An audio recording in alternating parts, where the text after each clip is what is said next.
How you doing, YouTube? And welcome back to another episode of Two Adult Men trying to find a legitimate reason to support their day drinking hobby. I don't know which channel you're watching this on. Could be mine, but it could very well be this dude right there. Hi. Be a bit more loquacious. Oh, I thought you were going to introduce me. You can introduce yourself. You're an adult with a day drinking hobby. You're supposed to know how to say. We have issues with alcohol. We're supposed to be able to introduce ourselves in meetings, right? Oh, yeah, that's true. I am Keith from 93 Lumber. 93 Lumber spelled out. Yeah, 93. Yeah, there you go. How you doing, buddy? I'm doing okay. How are you? Good. I'm doing pretty good. It actually hasn't been that long since we did this. We did a few reviews not that long ago. Yeah. The live stream, the smoked beer live stream was only a couple weeks ago. Yeah, we did that one as well. That was good. That ended interestingly enough. Thank you, FLX Beer Reviews, for being the monumental fuck up that you guys were. Love you. Bye bye. And we did that as well. And you reached out like we need to do some more stuff. Yeah. And here we are. So do you want to tell the crowd, the people, the peeps, the viewers, what are we doing? We are drinking St. Bernardus 12. Yes. Does it say Apt 12 for you or just 12? Apt 12, yeah. Maybe the... Is that short for something? Or is that just... an Apt is a rank in a monastery, or a rank, or you know what I mean? When they got like... You got like a prior and a monk, and I think the Apt is the person who sort of leads the monastery. Gotcha. Yeah. There you go. So we did try. Oh, I heard, by the way, that in every now and then you'll find a label where the monk is winking. Mine is not. Neither is mine. We talked a little bit about the Best Buy date for yours and mine. So mine is everything on the bottle is in English. So we talked about this a little before we started recording, and assuming that my Best Buy date is in month, day, year, and mine is 5/7/25, which would be May 7th, 2025. So. Yeah, and mine is 06/09/25, which would seem to imply September 6th, because we do day, month, and then year. Yeah. So even though that's off, and even if yours would be day, month, the difference here for a beer like this, which is essentially, how does Opent quantify this? Does it label it as? I'm going to quickly check. I think they label it as a quadruple, right? Or is it Belgian strong? Oh, I don't know. I always assumed that they labeled it as a quad. It is 10% alcohol by volume. What?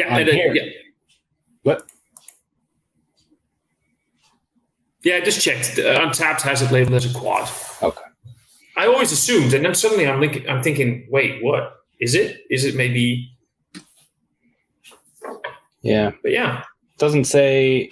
It just says Abbey Ale on here, so I don't know. Yeah, so does mine. I don't know if that's just a general. Well, it would imply a day beer and not a Trappist ale. Ah, and it doesn't have the Trappist logo on it, does it? I don't think so. I didn't see. No. See, the difference between a Trappist and an Abbey ale is a Trappist ale would actually be brewed by monks at the monastery. And an Abbey ale would imply that there is a abbey that works together with a brewery. But they don't actually brew the beers at the monastery. That's the difference, right? I don't know. I have no idea. Oh, there you go. We're both unknowing beer drinkers. Oh, you're going for it. I like your style. Yeah, I'm doing it. I should say I've never had this beer before. So really, I've had a bunch of similar style, similar beers, whatever. But I don't remember ever having this one in particular. So I drink this several times a year. This is basically, I mean, I literally have a job where I can just pick this literally at my work. So that's nice. So this is what I did. I just, took this from work, which is nice. In a legal way, by the way, before people are wondering. But yeah, this is like in between brackets and everything, in between FYI. FYI, I should have said FYI. Tussen haakjes is a Dutch saying, which I just translated literally to in between brackets.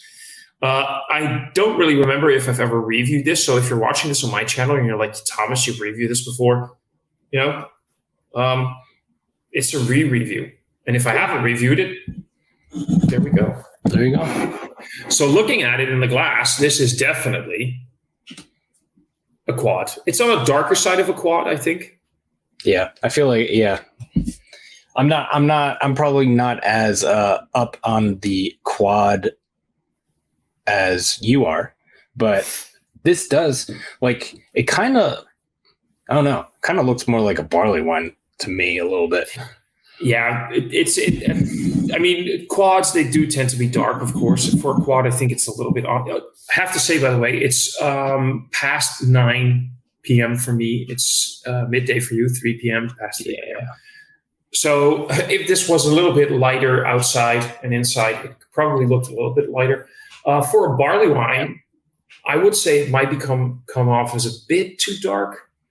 But then again, there's so many hues in barley wines, and what are your favorite styles? So yeah, I will say that, like, I'm holding it up to the light, and I can see the light through it, and it's definitely clear. Like, it's not like, it doesn't have that murkiness or I feel like there's another word that barley wines have. I know exactly what you mean. Looks like a barley wine. Just as for the darkness of it.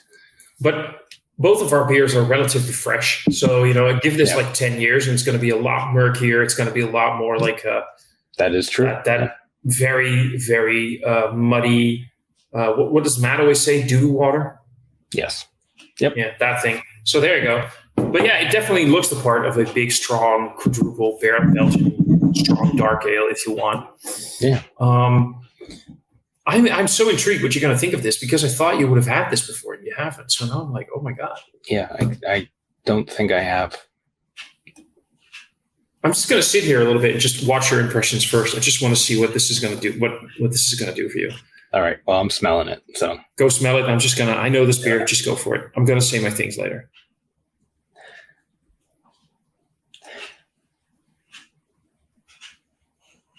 The nose isn't super big, but it smells Belgian quaddy.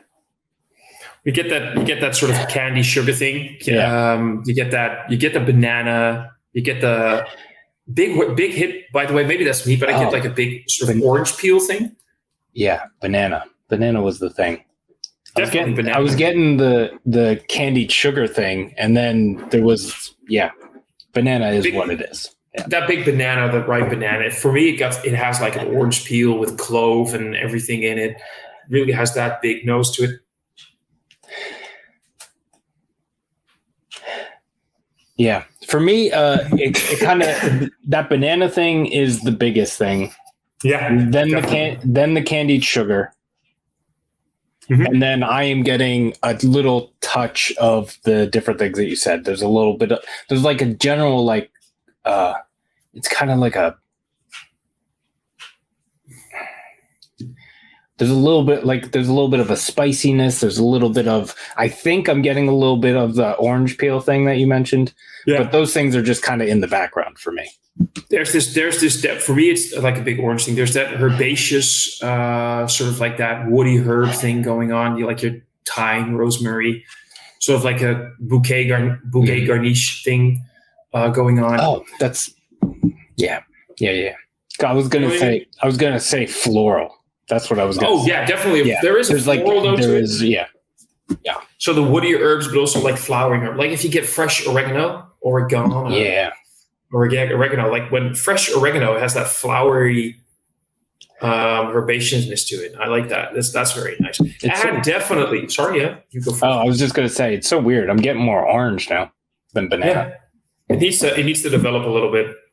After the orange, the banana, and then you get that big malty component. You get the dark brown bread. You get that sort of it doesn't have rye in it, but you know what I mean when I say it has, because of that spicy spice thing going on. You get like almost like a rye note.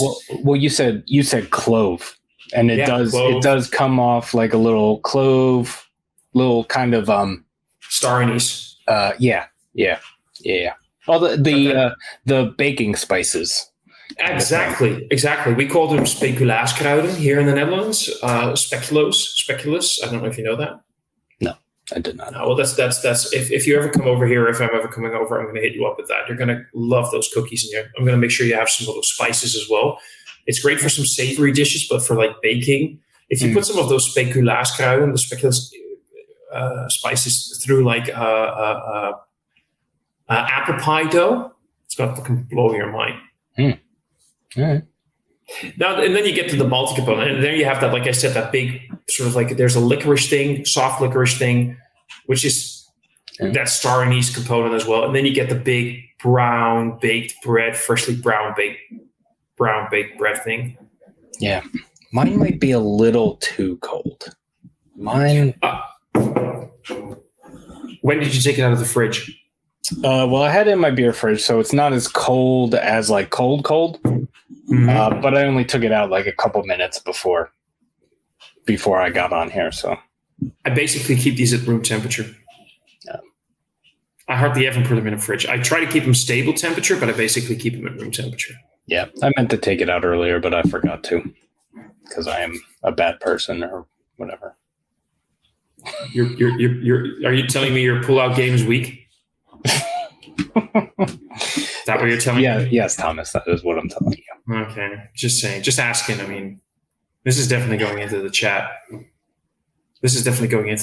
Like, film the review with Keith, and I could comment on his weak pull-out game. That's. I need to send Katie a message. Anyway, let's. Sorry, I'm just really fucking up this review right now. This is what you and I do anyway. Yeah. You want to go for it? Let's do it. Cheers, bro. Thomas. Cheers, Keith.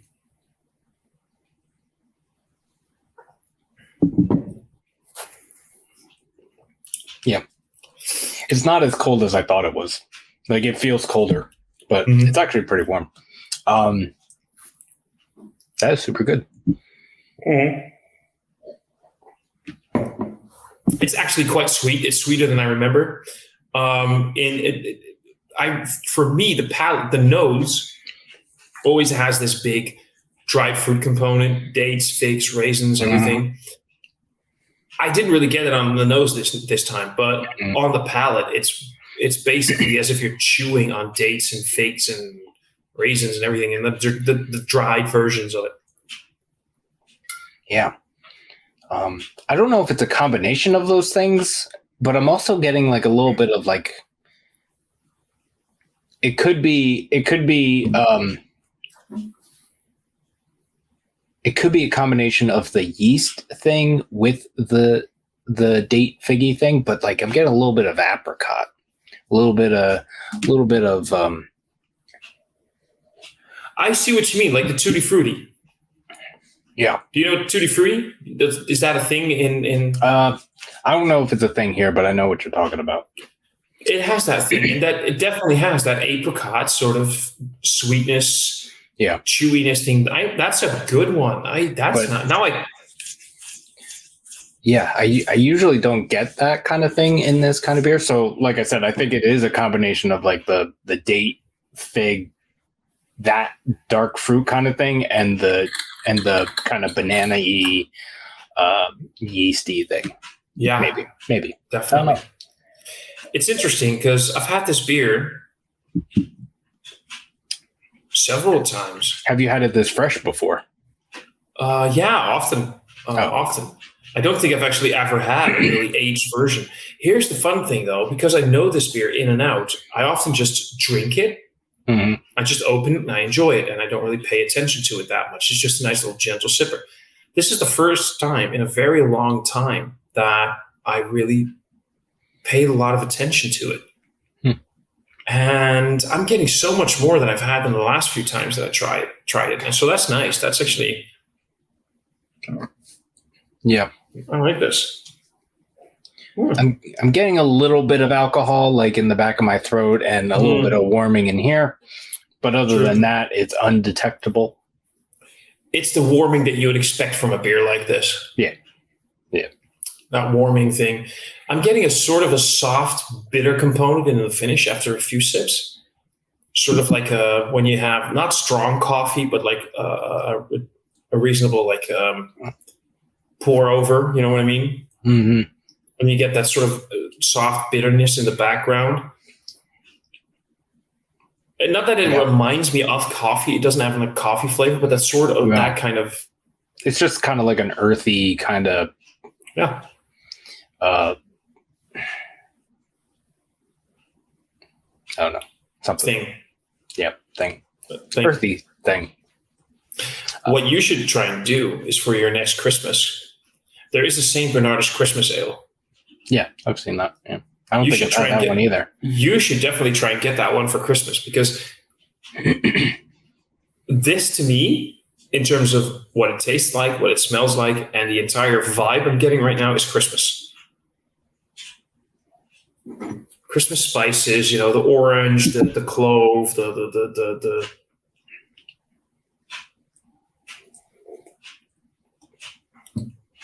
and this is like Christmas in a glass, man. Yeah. And those things, the things that you mentioned, like the licorice, the those couple things that you literally just said, and I completely forgot already. I have that effect on people. They hear me and they forget you. They do come across in the taste, but I feel like they're more, even though they're not big in the aroma, they're bigger in the aroma than in the taste. I get what you mean. I definitely get what you mean. I will maybe say they're about the same. No, I know what you mean. I think this is a much more aromatic beer than it's. I think it's aromatically speaking more impactful than the palate. Yeah, a little bit. Yeah. Yeah.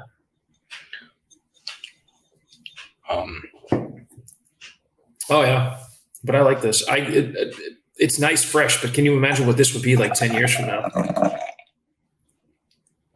Well, you're supposed to drink it in 3 years. Go fuck up. So why would you drink it in 10 years, Thomas? Because you and I are anarchists. Best by dates matter, Thomas. No, they don't. No, they don't. They don't. I'm just kidding, obviously. I know you are. I know you well enough. No, actually, I think that with some beers, it matters. With some beers, I actually always think it's fun to age like big West Coast double IPAs. Yeah. Those age well. Give them like sometimes 3 or 4 years. And sometimes if you give it like a big, like an 8 to 9%, double West Coast IPA, give that like 5 years, and you're like, is this starting to become like an American barley wine? You know what I mean? Yeah, that's fucking hell. That's fucking amazing as hell. So I love that shit. And sometimes it doesn't pay off, of course, when you got like the badly brewed haze craze thing. Then you want to drink that within 2 weeks, otherwise it's going to go to shit. Well, basically, not always. Because I know some hazies, like you can give those things like 6 months, and because they hop them, they overly hop them. Not like I'm not speaking to any specific brewery or any specific beer or anything, but there are some beers that or breweries or whatever generally that like there's so much hops in the beer that you literally have to let it sit for like a week or a couple months or whatever. Not just that. Just to let it like round out a little bit. But not just that. I don't remember which brewery it was, but they made such a strong point when they said we don't release our beers. We don't have. Wait, I need to backtrack a little bit.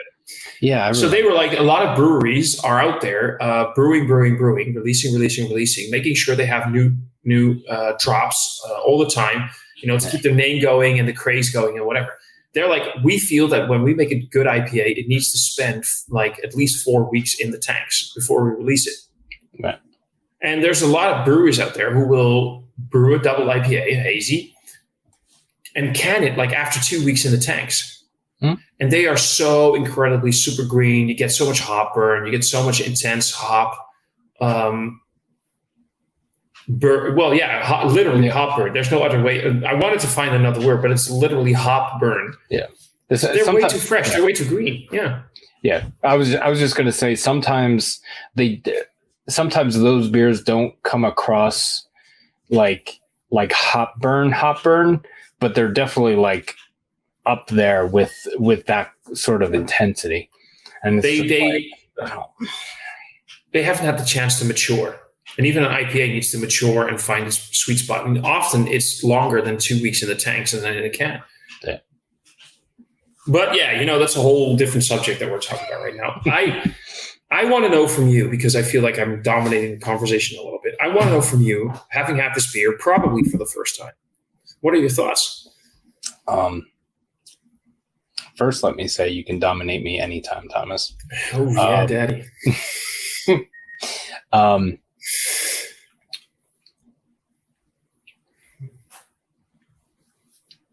My initial reaction is I like this. This is good. It's a little less impactful than I thought it was going to be for 10% quadruple ale. But I really like the flavors. And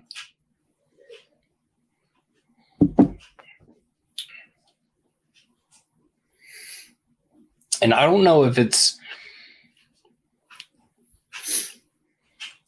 my bottle or if that's how this is supposed to be, but like I feel like the carbonation might be a little thin for me.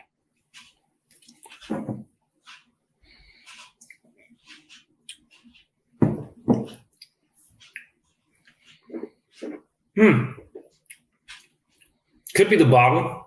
I feel that it has an effervescence. It sort of evaporates in the mouth pretty quickly for me, which is an indication of slightly too high carbonation for me.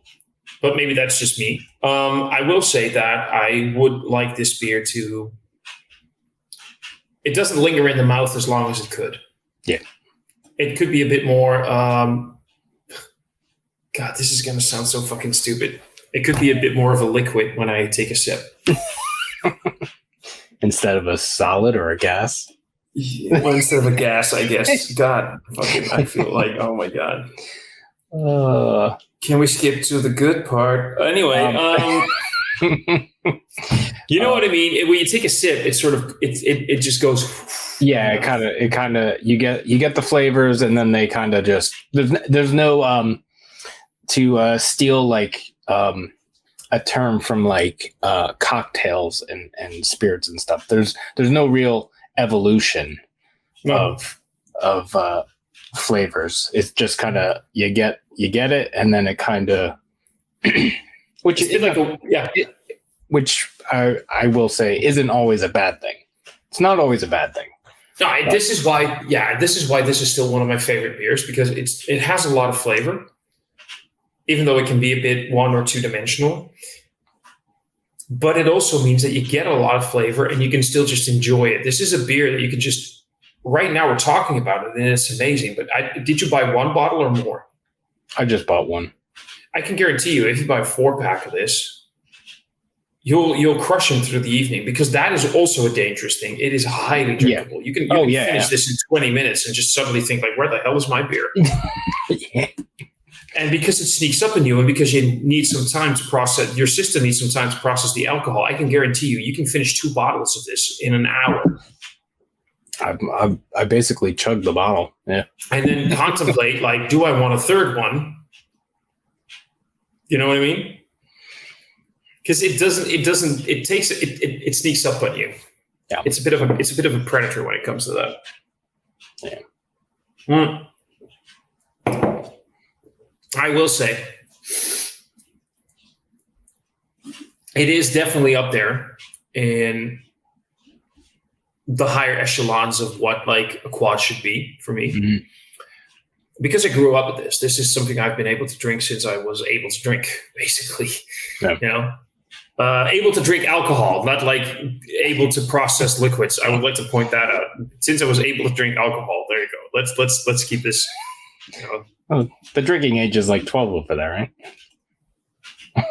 What's drinking age? And you guys are inhibited by age for drinking? What? No, you know what I mean. You know what I mean. You know what I mean too. I know what you mean. I know what you mean. But this is the good shit. This is the good kush, and this is like what you want to drink when it's like a Saturday evening or like a Sunday afternoon, especially with colder weather hopefully coming soon. If it's like a rainy late October, early November Sunday, and you don't know what to do, you're stuck inside. You know, you go play some video games, you go watch your favorite show or movie, you just get some nice snacks and you drink 2 of these, and that's a great freaking afternoon or evening. You know what I'm saying? And that's what these beers are. I kind of want to.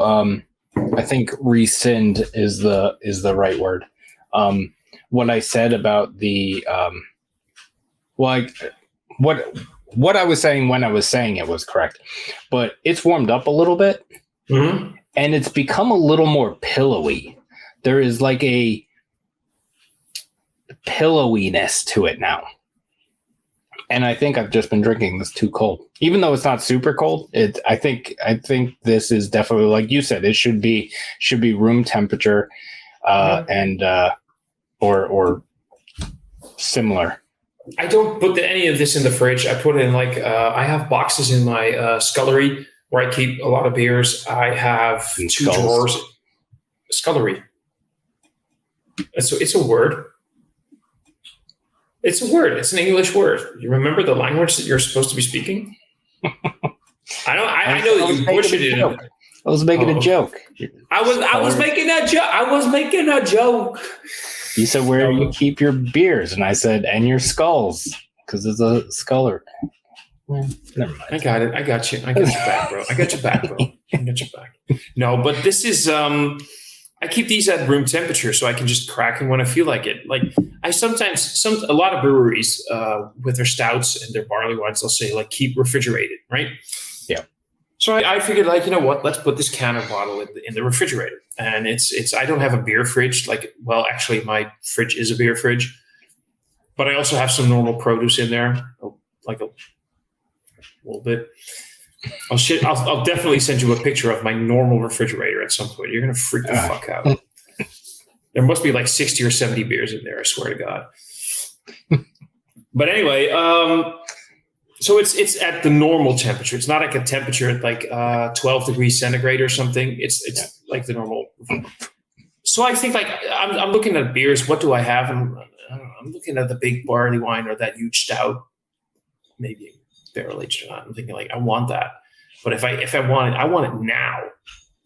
And if I want it now, it's not going to taste as good as it should be, right? Because it's cold. And I pick another beer, and so I tend to keep my barley wines and stouts and quads out of the fridge. Yeah, the only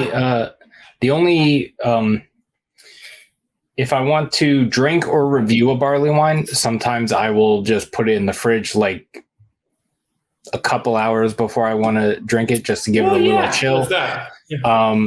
And other than that, if it's in a can, I will put it in the fridge because of things. Because I feel like the format calls for it. But this says serve at 52 to 56 degrees Fahrenheit. So I was definitely drinking this way colder than that. So it says 8 to 12 degrees centigrade here. So the way scientists measure temperatures. 8 to 12 in centigrades. So that's 4 degrees, and that's 4 degrees. Okay. All right. I mean, it does work that way when it comes to it mathematically, but still we use the normal measurements, not the hillbilly ones. Trust me, I know. Because there's like a ton of shit like with work and stuff that's like in metric, and there's a bunch of shit that I deal with that's in metric and stuff like that. It's fucking annoying that I don't know the metric system other than like the very specific things that I know because I have to for work and whatnot. But I know what you mean. I could learn the metric system, but what fun would that be? Show me your glass. Yeah, do you know what I mean? Yeah. No, I could chug like fucking 10 of these before I even. Next live stream. We're gonna chuck 4 Saint Bernardus at 12s in like an hour. Or should we do you want to do a vertical? You want to do like or not a vertical, but do you want to do like the lineup? Yeah, like you want to do, what is it, 8, 10, 12 or something? No, there's the 6, the 8, and the 10 and the 12, I believe. Yeah. But dude, I'm in, and we need to get more people in on this. Right. I mean, I know for a fact that Matt's gonna love it. Did you know that my first collaboration review thingy ever was with Kyle? And it was the St. Bernardus 8, I believe. Oh. So we need to get a few people in on it and just do like a nice big live stream where we go through the line. Yeah, that's a great idea, dude. We need to set that up. Let's do it. We're going to do it. All right. Final thoughts? Yeah. Oh, final thoughts. Okay, yeah. Oh, what were you going to say? I'm sorry. No, I was basically going to say the same thing. Okay. Well, you go first. Final thoughts on this beer. My final thoughts. I'm glad I'm finally drinking it. I'm glad I'm finally drinking it with a good friend. Hell yeah. And I like it. I probably may prefer like a little more aged version of this, probably. Yeah. But yeah, Danger Juice that tastes good is what this is. It absolutely is. I agree with that, and especially the age thing. Beers like these, they need like 5 to 10 years to really start hitting their mark. And after 10 years, they usually start getting really fucking great. Yeah. I know they're delicious. I know that there's this Kasteel Bruin, the Bruin, which is basically nasty when you buy it fresh. But give it like over 10 years and it becomes something very much not nasty. Oh, kind of like that Bigfoot barley wine. Yeah, I still want to have some like very, very aged examples of them. If you ever find some like very old versions, hook me up, please, because the fresh one that I had was one of the. I will say this: do you know that it's one of the best experiences I've ever had? Because you'll learn a lot about beer drinking shit like that. Yeah. Was it one of the best beers that I ever had? Hell fucking no. This is actually fresh, still great. Yeah. It's just not as good as it could be when you give it some time. We've been doing this for like 30 minutes now, and my glass is basically empty. Yeah, mine too. This was fun, man. And I've been holding back. I've been intentionally not trying to just chug the whole thing. So. Oh yeah. That says I know exactly what you mean. That says a lot. I know a lot of people go like, "Oh yeah, that's one of those beers that you just drink one of your whole evening. You just drink one, and that's your whole evening." And I'm just sitting there going like, "Okay." I could see maybe like a more aged one being more of like a robust kind of experience, but this is, I don't know. If I bought a 4-pack, I probably could have drank it in the half an hour that we've been talking. I know exactly what you mean. So for me, a lot of the half an hour is maybe but I challenge accepted. Yeah, challenge accepted. I'm gonna die, but challenge accepted. No, but like I had a point. I wanted to say something. It was gonna matter. It was going to be important. No, it's not what you did. It's not what you said. So you're not to blame. I can blame you to make it easy on myself. I can see what you mean when it starts to get older. The flavor notes invite you to take your time. Yeah. And that's it. That's really it. And I wouldn't chuck this if it was like 10 years old or 15 years old. I take my time and I appreciate the developed flavors. But as it is right now, it's chuckable. You know what my favorite word is? Quaffable. Quaffable. You know what quaffing a drink is? I feel like I looked that word up once, but I don't. Yeah, I think that quaffing a drink, according to Terry Pratchett, there's like the actual English dictionary, like the Oxford thing and everything. But Terry Pratchett said it best when he said, quaffing a drink is a way of drinking a beverage in such a way that more of it ends up over on your shirt and in your beard than it does in your mouth. So is it like chugging, or it's like in a way that when you're wealthy and you're quaffing, it's dignified because, it's a great thing to do. But when you're poor and you're quaffing, it means that you're already drunk and you're just wasting good beer. Oh, I gotcha. So you know what kind of level we're on, right? Yeah, the poor one. There's a cherry chocolate thing in the vibe. We definitely are. It just wasn't going to state it out loud, but you did. There's a cherry chocolate thing in the background now. Like a cherry chocolate liqueur thing almost.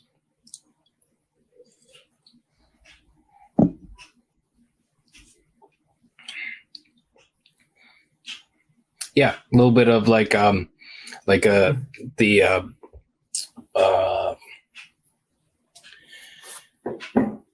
chocolate covered cherry, kind of like the cordial things. A little bit of that. I can see that. Oh, do I have to chug mine now too? Ooh. 30 minutes and we chugged a St. Bernardus at 12 in a review. This is delightful. And it's mostly amazing because of the wonderful company. Yes, I agree. Very much so. Keith, thank you very much for doing this. Thank you. Whoever's channel this ends up on, we'll see. Probably both of ours. Probably both, yeah. Yeah. I want to do this again soon. Let's do it. Let's find another beer. Okay. We'll find out. Let's do a German classic. I technically picked this one, so you can pick the next one. Okay, I'll figure something out. We'll do another review soon. So for the people who are watching this on my channel, I'll put a link to Keith's channel and Instagram page in the description box below. Always check out the description box below. If you like this video, hit like. If you really liked it, hit that subscribe button. If you're watching this again on my channel, please go over to Keith's channel, hit that subscribe button like 50,000 times. Follow him, love him, adore him, worship him. Realize that maybe you're overdoing it a little bit and maybe you should pull back a little bit, but then realize that your life is just incomplete without that interaction. So, worship him a little bit more. That's good. And if you're watching this on my channel and you don't already follow, Thomas, you should go over to Thomas Opent and follow him. And I will also put his thingies, his deets down in the description box. I do like the way you talk about my deets. And you should also like this video if you want to, and subscribe if you would like it, and all that stuff. All that stuff. Where can everybody find you on the interwebs, Keith? Just YouTube and Instagram. 93 Lumber spelled out. 93 Lumber. Yeah. And there we go. This was awesome, and can't wait to do this again with you, bro. Yeah. Cheers. Well, we can't cheers anymore because our glasses are empty. So, but till next time. Yeah. Bye-bye.